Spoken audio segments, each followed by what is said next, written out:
Hola, bienvenidos. Mi nombre es Nicolás Páez, soy docente en la Universidad de Buenos Aires y en la Universidad Nacional de 3 de Febrero en Argentina.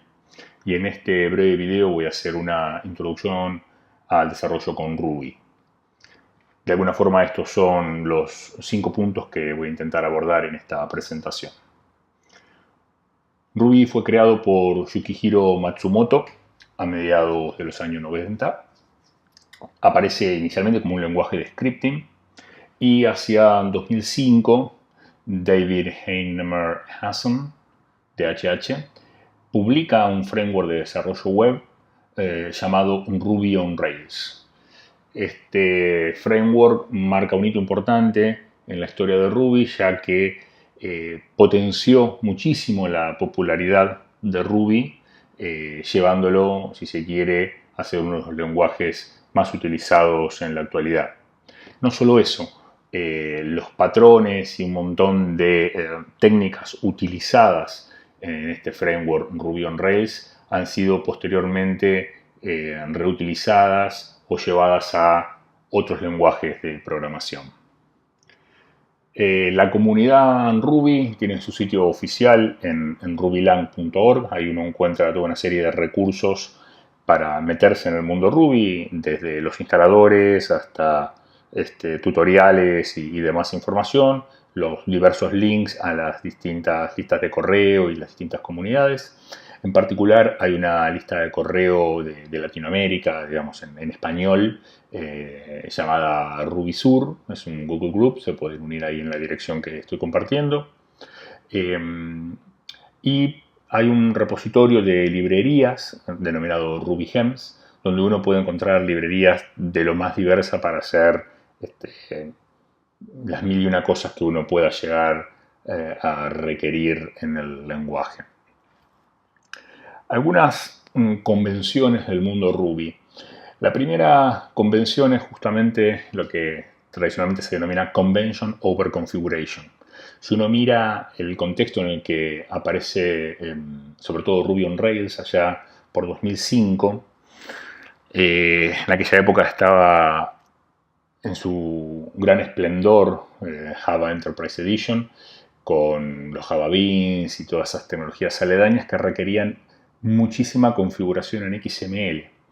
Una de las características que decide imponer Ruby on Rails y que después se expande también a otras herramientas en el mundo Ruby es, bueno, no escribamos tanto XML, podemos asumir cosas por convención. Entonces, en general, en Ruby, todos los frameworks de desarrollo Ruby funcionan en principio con ciertas convenciones de entrada que obviamente uno puede alterar a partir de una configuración, pero siempre la configuración toma menor relevancia en términos de que uno intenta hacer prevalecer la convención para así ahorrarse andar escribiendo cuestiones de configuración en XML o demás tipo de archivos.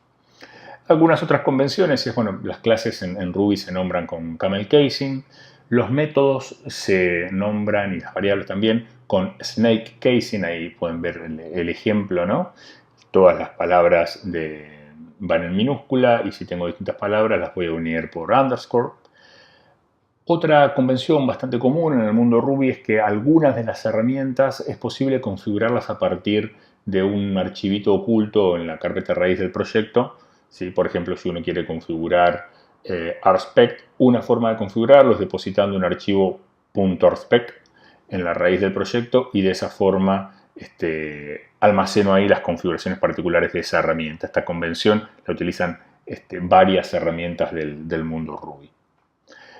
Y una convención también, si se quiere, de la comunidad Ruby es que en general las librerías que uno va a encontrar publicadas en RubyGems en general siempre vienen con test. Si ya de entrada cuando uno crea incluso un proyecto con Ruby on Rails ya se generan todo un conjunto de test, es algo que la comunidad tiene bastante incorporado. Hablando particularmente de características del lenguaje Ruby, es un lenguaje de tipado dinámico, es multiparadigma, de propósito general. Cuando digo multiparadigma, digo uno puede programar orientado a objetos, pero también tiene algunas características del lenguaje funcional. De propósito general, digo, no es para hacer sistemas de tiempo real en particular, es para hacer aplicaciones de diverso tipo, digamos, no es para un dominio en particular, más allá de que ha tenido gran popularidad en lo que es aplicaciones web. Tiene bastante similitud con Smalltalk. Aquellos que vengan de Smalltalk recordarán la premisa de Smalltalk, que todo es un objeto. Aquí tenemos algo también de eso, y van a ver que incluso en la sintaxis pueden que se encuentren con alguna cuestión similar en términos del manejo de los closures y demás. Otro detalle que me parece importante, que ahí se diferencia un poco de Smalltalk, es que Ruby es 100% amigo de la línea de comando. De hecho, no hay un entorno de desarrollo que predomine, como sí puede ocurrir en el mundo Java o en el mundo .NET. Todo, absolutamente todo, se puede hacer de línea de comando. Incluso los debuggers que hay funcionan de línea de comando. Todo el tema IDE está completamente desacoplado en sí, permitiendo que cada developer utilice la herramienta que guste. En general, hay gente que utiliza Sublime, hay gente que utiliza Atom, hay gente que utiliza Visual Studio Code. Y también, sí, claro que lo hay gente que utiliza un IDE más robusto, como puede ser el RubyMine de la gente de JetBrains, que, bueno, ofrece toda una serie de funcionalidades mucho más potentes, si se quiere, que lo que puede ofrecer un Sublime, pero que, bueno, en principio es un entorno licenciado pago, más allá de que uno puede llegar a conseguir licencias gratuitas para uso académico. El último punto que me parece importante mencionar es que Ruby no tiene en principio backward compatibility. ¿Qué significa esto? Que si yo hago una aplicación con Ruby 1.8, después esa aplicación yo podría llegar a querer correrla con Ruby 1.9 y puede que no funcione. Ni hablar si la quiero correr con Ruby 2, ¿no? Entonces, cada nueva versión de Ruby no necesariamente sigue siendo compatible hacia atrás. Esto es un detalle importante, sobre todo para aquellos que vienen del mundo Java, que en general Java sí es backward compatible. Y lo mismo pasa con C#, ¿no? Uno en la nueva versión siempre puede correr las cosas que fueron construidas con la versión anterior. En el mundo Ruby eso no se da. En parte tiene que ver con una cuestión de que en un punto es más sano cortar y hacer las cosas de vuelta. Y cuando uno corta y hace de vuelta, a veces rompe esa compatibilidad hacia atrás. Eso tiene algunas implicancias no menores. Por ejemplo, si yo hago una aplicación hoy en día con Ruby 2.2, por ejemplo, o 2.6, que es la versión actual, y el año que viene arranco una nueva aplicación y en ese momento está Ruby 3, ¿no? Puede que yo me encuentre en un escenario en el que tengo que trabajar simultáneamente en las dos aplicaciones, ¿no? Y debería necesitar las dos versiones de Ruby instaladas, ¿sí? Cosa que en general en el mundo Java eso no te ocurre. Vos instalas la última versión y puedes dar soporte a versiones anteriores. Bueno, en el mundo Ruby eso no ocurre, entonces eso nos lleva a la necesidad de tener que poder manejar distintas instalaciones de Ruby dentro de una misma máquina. Para eso tenemos herramientas como RVM, el Ruby Version Manager, que es una herramientita que me permite a mí tener en mi máquina varias versiones de Ruby instaladas en paralelo. Entonces, cuando yo necesito pasar de un proyecto que tiene una versión a otro que tiene otra versión, con RVM puedo ir cambiando la versión actual que tiene mi sistema. RVM es una de las herramientas, tal vez la más popular. Hay otras como RENV que hacen básicamente lo mismo. Otra de las herramientas comunes en el mundo Ruby es el intérprete interactivo, el IRB. ¿Sí? Eso básicamente es una consola interactiva donde yo puedo tirar código y hacer algunos experimentos. ¿Sí? Por otro lado tenemos RubyGems, que es una herramienta para gestión de librerías, ¿sí? En forma individual. Yo con RubyGems puedo instalar librerías en mi sistema. Y después tengo Bundler. Bundler es un complemento, si se quiere, a RubyGems que me permite administrar las librerías de un proyecto, ¿sí? Con Bundler yo puedo especificar en un archivo todas las librerías que mi proyecto necesita y Bundler va a encapsular, si se quiere, la interacción con RubyGems para descargar cada una de esas librerías. Finalmente, quisiera mencionar Rake. Rake es RubyMake, básicamente una herramienta de build, ¿sí? Donde yo puedo especificar distintos tipos de scripts para el proceso de build de mi aplicación. Veamos algunos ejemplos.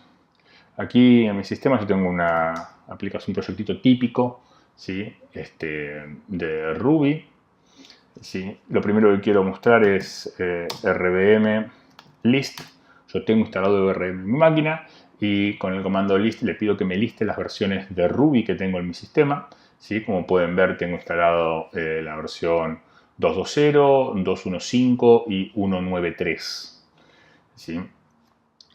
Yo podría decir ahora RVM use 1.9 y ahora podríamos chequear Ruby -b.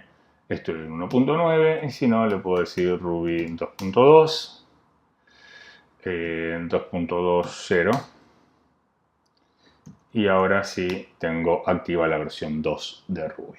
¿Sí? Ustedes instalan RVM y después con RVM gestionan la instalación de las distintas librerías, de las distintas versiones. Si yo puedo decir RVM install 2.6, por ejemplo, y eso me instalaría la versión. Bien, la otra herramienta que les mencionaba es IRB. IRB es el intérprete interactivo donde yo puedo poner 1 más 1, 2, puedo preguntarle a 1 cuál es su clase, me dice que es fixNum.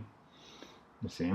Y aquí puedo instanciar mis clases y jugar libremente. Esto resulta muy útil porque como el lenguaje es de tipado dinámico, yo podría querer saber cuál es la firma de un método o algo por el estilo. Y en realidad cuando uno tiene un lenguaje tipado estático, lo sigue, uno pone el punto y te diga la lista de métodos que tenés. Acá no, en general no tenés ese tipo de facilidades, pero lo que puedes hacer es hacer 1.methods y ves la lista de métodos que tiene. Y si tenés la duda de cómo funciona algún método, directamente uno lo puede instanciar. Esto resulta por demás útil a la hora de desarrollar para ver cómo funcionan los distintos métodos. Más allá de leer la documentación, puedo ir y probar el método en forma manual. Bien, como les decía anteriormente, con Bundler yo puedo gestionar las librerías de mi proyecto. ¿Sí? Yo acá tengo mi proyecto, que tengo acá es un proyecto típico, donde fíjense tengo un archivo Gemfile. El archivo Gemfile yo especifico cuáles son las librerías que voy a utilizar en mi proyecto. ¿Sí? En primer lugar, estoy diciendo que mi proyecto está hecho con Ruby 2.2.0 y defino una serie de librerías. Como pueden ver acá, yo no estoy definiendo la versión particular de cada librería, ¿sí? Lo cual podría ser, pero en este caso no lo hice en un punto intencionalmente. Cuando yo me clono este proyecto, ¿sí? Lo primero que debería hacer sería resolver esas dependencias. Eso lo voy a hacer ejecutando bundler install. Esto lo que va a hacer va a chequear ese archivo y me va a instalar las dependencias.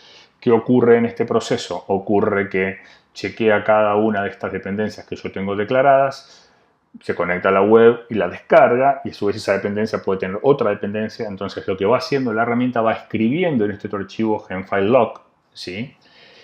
cuál fue la versión de cada una de las dependencias que efectivamente terminó instalando. Porque si bien yo no mencioné acá la versión, esto lo que va a hacer, si el archivo gemfile.log no existe, va a intentar instalar la última versión de cada una de estas. ¿Sí? Pero imagínense que yo quiero compartir este proyecto con alguien más. ¿Sí? Si yo instalo el proyecto hoy en día en mi máquina, me va a traer determinadas versiones, lo comparto y dentro de un año después alguien se lo descarga y le va a descargar las últimas versiones y puede que eso termine siendo distinto a lo que yo tenía instalado un año antes. Para eso es que la herramienta utiliza este archivo gemfile.log de manera tal que cuando yo corro el bundle install por primera vez, se escribe este archivo y se fijan las versiones específicas, de manera tal que cuando yo comparto mi proyecto voy a estar compartiendo el gemfile y el gemfile.log, de manera tal que no importa en qué momento se corra el bundle install va a venir y va a buscar el gemfile y el gemfile.log y va a instalar las versiones que están especificadas aquí. De esta forma nos garantizamos que sea quien use el proyecto, en el momento que lo use, va a tener exactamente las mismas librerías que tengo yo. ¿Sí? Bueno, Otra de las herramientas que teníamos aquí que es importante es el Rakefile. El Rakefile, como les decía, es una herramienta de build donde yo voy a especificar distintas tareas. Por default, la forma en que esto funciona es, yo me voy a venir acá, voy a decir bundle exec rake. Yo podría ejecutar rake directamente, pero en general se suele ejecutarlo en el contexto de bundle para asegurarme que están resueltas las dependencias, ¿sí? Entonces, cuando ejecuto bundle exec rake, bundle en primer lugar va a chequear que hayan sido resueltas las dependencias que están declaradas en el proyecto y a continuación va a ejecutar rake. Rake lo que va a hacer es va a ir y va a buscar ese archivo Rakefile, ¿sí? Y va a ver que la tarea default es invocar a spec e invocar a features. Aquí tengo definidas esas dos tareas, ¿sí? Si yo quisiera correr una sola, podría especificar el nombre de la que quiero correr, ¿sí? De esta forma uno define distintas tareas que constituyen su proceso de build, ¿no? Bueno, finalmente una cosa que me parece importante mencionar del mundo Ruby es que cuando yo instalo mis librerías, ocurre que algunas librerías por cuestiones de optimización tienen código C, ¿sí? Entonces, ¿qué ocurre acá? Si bien Ruby es un lenguaje que es interpretado, si tengo una librería que tiene código C, esa librería necesita ser compilada. Entonces, cuando yo corro un bundle install, ¿sí? Eso me va a instalar las librerías y puede que eso desencadene un proceso de build, ¿sí? Un proceso de compilación de código C. Es ahí donde pueden aparecer algunas dificultades. Por ejemplo, que eso va a requerir que mi sistema tenga un compilador de C disponible y a su vez puede ocurrir también que, por ejemplo, si yo estoy laburando en un proyecto con una base de datos, es posible que el driver de Ruby para conectarse a esa base de datos tenga un binding en C. Entonces, cuando yo instalo la librería para interactuar con esa base de datos, la librería de Ruby va a buscar el binding del driver nativo de esa base de datos y si no está va a pinchar, ¿sí? Entonces, esto es un problema que surge recurrentemente cuando uno labura con Ruby, que de repente corre un bundle install y se encuentra con algunos errores porque los correspondientes bindings nativos o los procesos de compilación de los bindings nativos le falta alguna dependencia que en el mundo Linux, Debian, digamos, uno lo resuelve con un apt-get install e instala las dependencias nativas, ¿no? Pero bueno, en sistemas operativos como Windows, donde de entrada ya no tenemos un compilador de C disponible, el desarrollo se puede llegar a complicar. No estoy diciendo que no se pueda desarrollar Ruby en Windows. Sí, se puede, de hecho hay documentación al respecto y demás, pero en mi experiencia personal es bastante más duro. De hecho, lo he intentado algunas veces y finalmente desistí porque era un problema tras otro. De ahí la recomendación en las materias que yo dicto es trabajemos directamente con un sistema Linux o eventualmente con Mac, que también el desarrollo es mucho más fluido que con Windows. Bien, creo que esto es todo por el momento. Veamos algunas cositas más. Algunos recursos, estos son algunos tutoriales interesantes. Este primero, Ruby in 20 Minutes, es un Quick Start que habla sobre el lenguaje en particular. Es para leer e ir probando. Después este otro recurso, Learn Ruby, provee una serie de koans. Ruby koans son pequeños desafíos de programación que van haciendo que uno se vaya familiarizando con el lenguaje. También es una herramienta introductoria para aprender Ruby, pero desde un enfoque un poquito más práctico que el primero. Y finalmente este último, Introduction to Ruby Programming, es más bien un libro que hace una explicación un poco más profunda para sentarse a leer con alguna cuestión también un poquito práctica. Bueno, les recomiendo que le den una mirada a todo esto. Bien, esto es todo por ahora. Muchas gracias.